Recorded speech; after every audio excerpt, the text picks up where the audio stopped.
Hello, crafty friends, and welcome to my channel, Create with Kalia. I'm Kalia. Today I'm going to be using the Botanical Textures and Perennial Lavender Designer Series paper, or DSP, to create my layout. I'll be using these 6 pictures cut to 4 by 4 and the textured notes stamp to create my layout as well.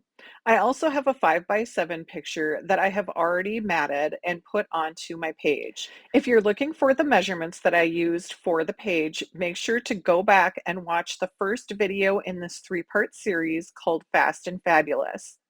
The first layout, my fast layout, I completed in under 45 minutes, and all of the measurements for the DSP and the cardstock are located there.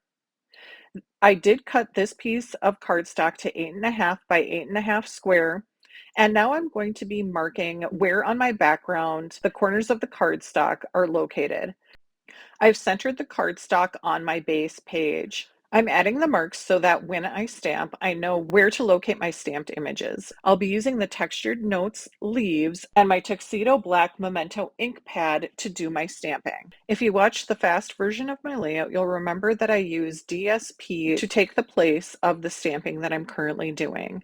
There's a sheet of DSP in this collection that has the same pattern on it, and I use that as a focal point behind my cardstock. As I was creating this layout, I was at a retreat, so crafting away from home, and so the table is quite wobbly, and I want to apologize for that.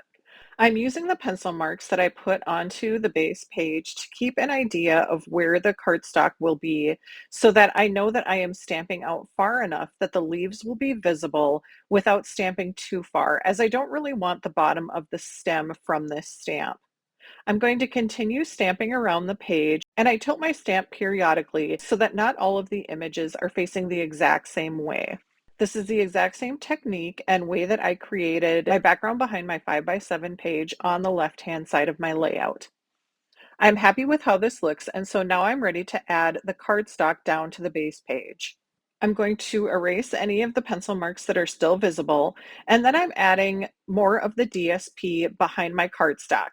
Again, if you're looking for the measurements, you'll want to make sure to check out the first video in this series, the fast video. Now that I have my base pages complete, I'm ready to set my photos out in a grid pattern. I'm using the pinks and the purples from my photos as the primary pictures because they best match the color palette.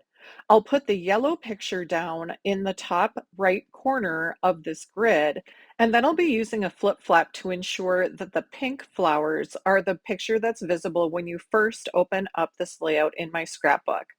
If you have not yet used flip flaps, they are a plastic flap similar to a page protector that have some very strong adhesive on them. And I will affix that to my page protector to help me add additional pictures to my layout. I'm now going to stamp the word lovely in Blackberry Bliss ink.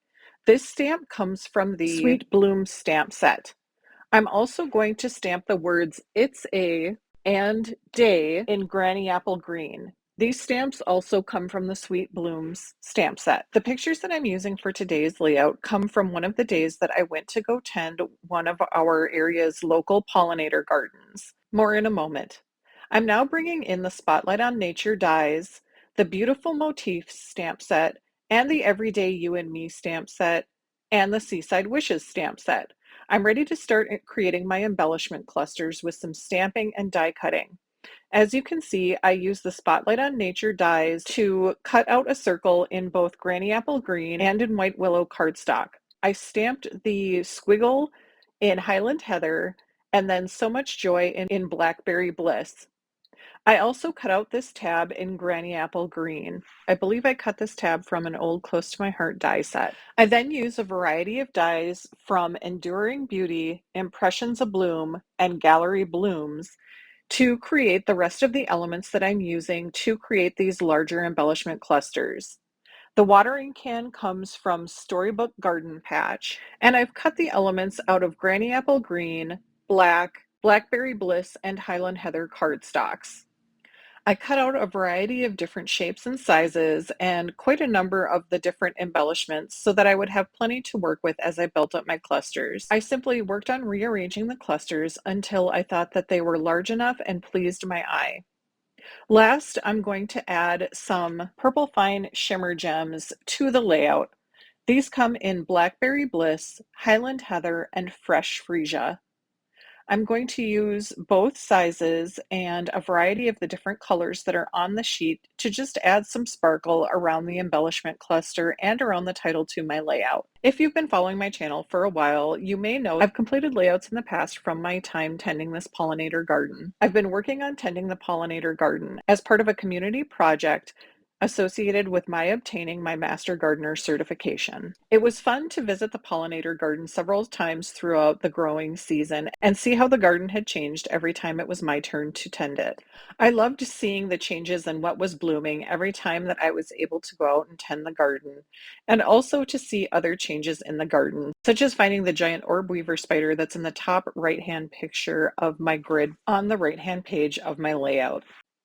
I was recently tending the garden and couldn't remember whether or not we had seen milkweed last year.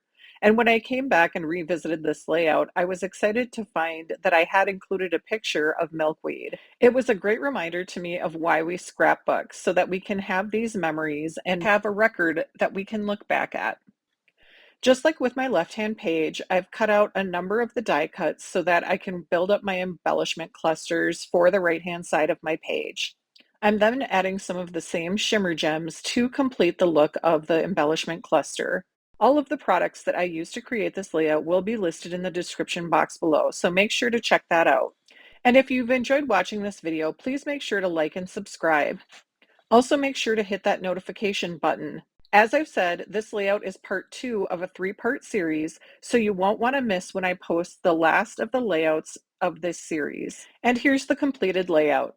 I've been able to create my 3 embellishment clusters and my visual triangle, and also included a flip-flap with additional pictures. I'll come back at another time to add my journaling, but I absolutely love the way that the Granny Apple Green and the Gorgeous Grape play together on this layout.